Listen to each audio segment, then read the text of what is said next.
बचपन में बीते हुए लम्हात का जिंदगी पर गहरा असर पड़ता है। अगर किसी का बचपन रंगीन, मदहोश, उरियानियत, फहाशियत यानी बचपन के दौर से गुजरा हो तो उसकी जवानी बहुत ही खदशा यानी दुख भरी होगी। जवानी वैसे मौजो मस्ती, दीवानगी का दौर होता है। इस दौर को गलत सोहबत से बचाना उसी नौजवान के बस में है जिसके वालिदैन ने बचपन में तौर तरीके, तहजीब व सकाफत और इखलाक व किरदार से आरास्ता किया हो।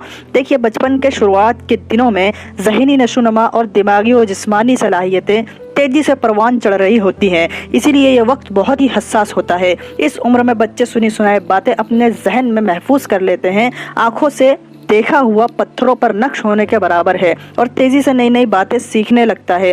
तेजी से परवान चढ़ रहे बचपन के इसी दौर पर मुस्तकबिल यानी फ्यूचर की इमारत तामीर होती है। बच्चे की पैदाइश पर ही खेलने के लिए मल्टीमीडिया फोन हाथ में थमा दिया जाता है। ये बच्चे जो मोबाइल से मानूस होते हैं उससे उनकी दिलचस्पी गहरी से गहरी होती चली जाती है। एक वक्त ऐसा आता है वो तन्हाई का आदी हो जाता है, उसे पढ़ाई में दिल नहीं लगता। नेट वाला मोबाइल उसके जहन को अपनी मर्जी का सुकून देता है। वो जिस कदर इसका आशिक बनता जाएगा उस कदर उसके अंदर इखलाक की पस्ती, दीवानगी, तशद्दुद, चिड़चिड़ापन, अकेलापन, नाच गाना, फहश काम, बदकलामी का शिकार होता चला जाएगा। अगर हम अपने बच्चों का बचपन बचाना चाहते हैं, उनको रोशन मुस्तकबिल देना चाहते हैं तो चंद बताई हुई बातों पर अमल करने की कोशिश करें। जहन में गिरा बांध लें कि बच्चे नकलची होते हैं। आप जो कर रहे हैं वो बच्चों के जहन के कैमरे में कैद हो रहा है और उससे वो बाद में दोहराएगा। बच्चे के बिगड़ने और सुधरने का वक्त बचपन से ही शुरू होता है, क्योंकि वो वही चीज सीखता है जो आप सिखाते हैं और फिर बाद में वो उस चीज को दोहराएगा।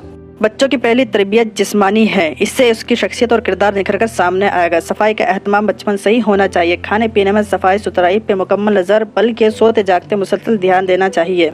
दूसरी बात, बच्चों को सोशल मीडिया के इस्तेमाल से जिस कदर हो सके दूर रखें। कभी भी मोबाइल खरीद कर उन्हें मुस्तकिल तौर पर ना दे, खासकर नेट वाला, यहाँ तक कि गेम खेलने के लिए भी ना दे।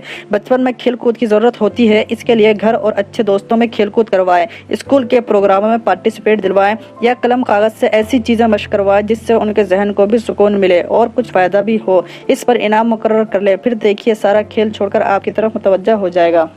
तीसरी सबसे अहम बात, बच्चों की अच्छी तरबियत के लिए जरूरी है कि आदमी का किरदार बुलंद हो। वो बात बात पर गुस्सा करने वाला और गलती पर डांटने वाला ना हो, बल्कि प्यार मोहब्बत से बच्चों को समझाए। हाँ, मियाँ बीबी के बेवजह झगड़े, सदा गम, गुस्सा का इजहार और नाराजगी बच्चों की अच्छी तरबियत में रुकावट बन सकती है।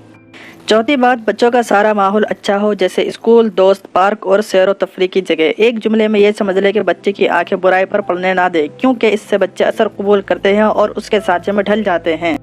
पांचवी बात, बच्चों के सामने आप कम से कम मोबाइल का इस्तेमाल करें, क्योंकि जब इसका इस्तेमाल बच्चों के सामने ज्यादा होगा उसके जहन में मोबाइल का नक्श बैठ जाएगा और आपसे मुतालबा करेगा। आप मना करेंगे मगर यह मुतालबा जिद की शक्ल इख्तियार कर लेगा। याद रखें, नेट वाला मोबाइल उनके हाथ में देने से परहेज करें और ना मोबाइल के फंक्शन की जानकारी दें।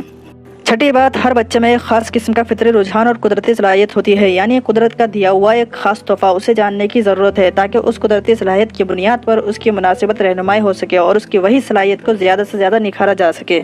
सातवीं बात, बच्चों के फुर्सत के लम्हात, खासकर लंबी छुट्टी का वक्त, ऐसे कामों में सर्फ किए जाए जिनमें उनके शऊर और अक्ल को तेजी और अदब व इखलाक को जिला मिले यानी सीख मिले।